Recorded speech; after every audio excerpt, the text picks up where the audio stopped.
Ma arvan, et Eesti tervishoiusüsteemil on tegelikult päris palju arenguruumi. Suurimad tehnoloogilised innovatsioonid on selgelt jäänud 2000-ndatesse, kui me räägime siin digiloost või digiretseptist. Ja viimasel ajal ausalt öelda ei oskagi häid näiteid tuua, kus me oleks siis mingite murranguliste arendustega teed näidanud maailmale. Küll aga ma usun, et neid valdkondi on tegelikult väga palju, kus me näeme, et muu maailm areneb jõudsalt ja kiirelt, olgu see telemeditsiin ja krooniliste haigete jälgimine või seesama ambulatoorne vastuvõtt, millega Minudoc tegeleb.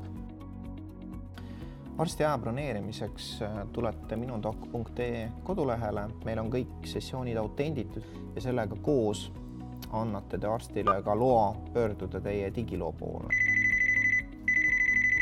Tere päevast!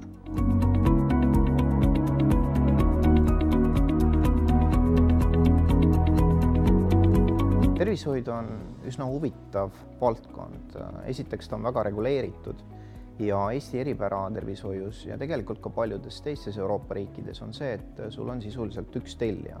Eestis on haigekassa, nii et haigekassa otsustest tegelikult sõltub väga palju ja selgelt täna alustavate ettevõtetena tervishoiusektoris ja mitte ainult meie ettevõte, me kõik tunnetame seda, et asju saaks ajada natukene teistmoodi, et ei oleks üks ainus tellija turul, kes otsustab ja kui isegi on see üks tellija turul, siis peaks neid otsuseid tegema selliselt, et see soosiks innovatsiooni. Ehk siis me peaksime liikuma efektiivsema rahastuse poole, väärtustama efektiivsust koguse üle. Paraku täna on ikkagi süsteem üles ehitatud kulude minimeerimisele ja samas on sinna sisse programmeeritud kogusepõhine tasustus.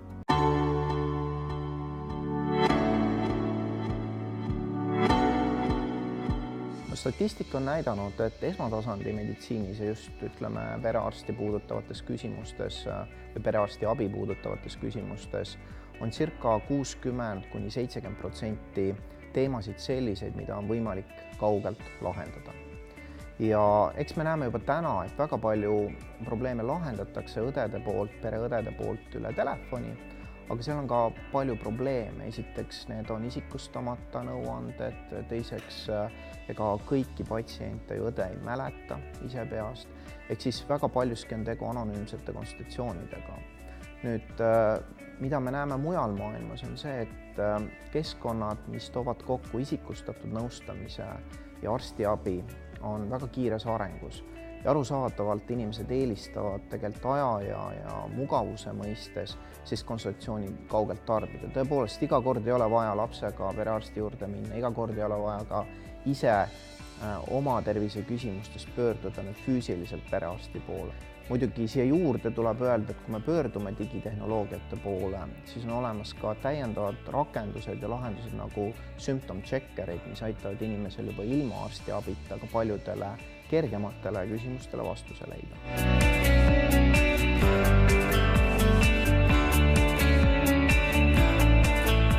Ma arvan, ega me skeptikutest ei saagi alustada, et me peame ikkagi alustama mõnevõrra nooremast generatsioonist, kes on harjunud kõiki teenuseid juba kaugelt tarbima, olgu see taksoteenus, hotellide broneerimine, mis iganes, et eeldatakse tegelikult, et lihtsalt küsimusi on võimalik kiirelt, mugavalt ja kaugelt lahendada.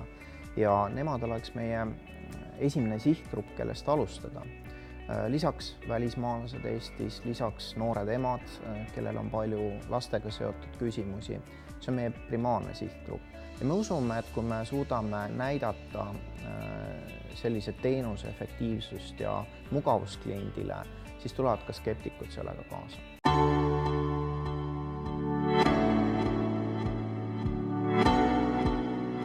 Ma arvan, palju sõltub sellest, milliseid tehnoloogiaid, milliseid arendusi me kollektiivselt soovime tegelikult näha. Ma usun, et lihtsamad sorti ambulatoorsed külastused nagu meie kaugvisiidid muutuvad reaalsuseks. Seda me näeme ka teiste riikide näitel. Kindlasti ma usun, et tuleb mitmeid uusi rakendusi ja arendusi krooniliste haigete jälgimise valdkonnas, mis on väga kallis haigekassal teostada, üleval pidada ja mida on oluliselt efektiivsemalt võimalik ellu viia. Lähiajal peaks ka digiregistratuur käivituma, sellega on läinud päris kaua aega.